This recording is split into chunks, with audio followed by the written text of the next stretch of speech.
countries that are rich in natural resources have big problems usually with corruption, with very unequal distribution of wealth, with people fighting over resources.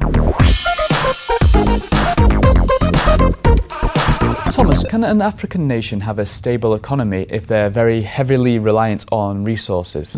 It's actually quite counterintuitive, isn't it, that resource-rich countries tend to be the most unstable ones. Think, for instance, Angola, think Nigeria, right? These are countries that have undergone upheaval politically for many years, while you have countries like Benin, Botswana, Senegal, that have been very stable, and these are not resource-rich countries. What does that tell us? Well, it does tell us that there is something like a curse of natural resources.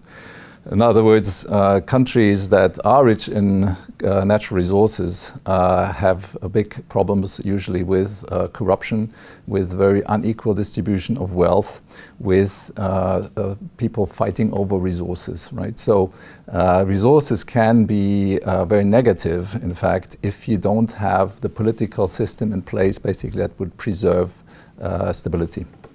How can a nation move away from a commodity-based economy? Dubai has seemed to have done that. How can others follow in those steps? Well, look also at Norway, for instance, right? Back in the 70s, they discovered those oil fields. And what did Norway do? Well, they created one of the biggest, if not the biggest, sovereign wealth fund in the world. So that set the money aside, basically, for future generations rather than squandering it, right? So that's, of course, what you can do. Now, Norway at that time was already quite developed. Now, African countries with resources will want, obviously, to invest those funds into infrastructure. So that needs to happen. Again, education, health, infrastructure, transport, and these are the areas you want to invest money in.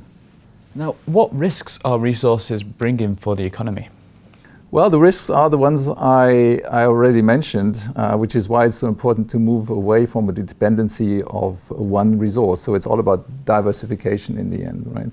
Because if you look back in history, yes, there's Dubai, but there's Venice. Venice was the first country, essentially, basically, it wasn't really a country at the time, but entity, if you will, which was created by refugees towards the end of the Western Roman Empire who were looking for a place to live, and the only place they found was a swamp-infested laguna. And so they had nothing. So but they were good in fishing, and they developed skills in shipmaking, and developed skills in glass making and weapons, and became the economic and political, for that matter, empire of the time. So to mimic that, of course, is the ideal. It means you have to look at the competitive advantage. What can you develop as a country? Look, for instance, Kenya. Kenya has very strong IT skilled people, which allowed them to leapfrog even Europe or America through, for instance, mobile-based payment systems. So be smart about what kind of skills you have and what you can develop. And then you can become another Dubai or Venice, if you will.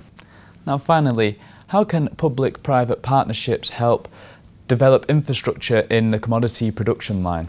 Well, it's of course very important that you have to move the goods or the resources, basically, let's say iron ore, right, from the mine through rail, preferably, or at least roads, to the public ports. And I was recently down in Benin to talk with the government about development of their airport and also about their port.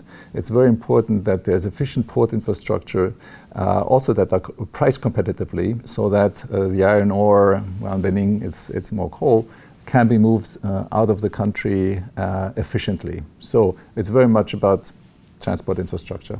Well, thank you, Thomas. It's been a pleasure having you here in our studios. Thank you, guys. And thank you at home for clicking back. Be sure to subscribe to our channel for more interviews like this.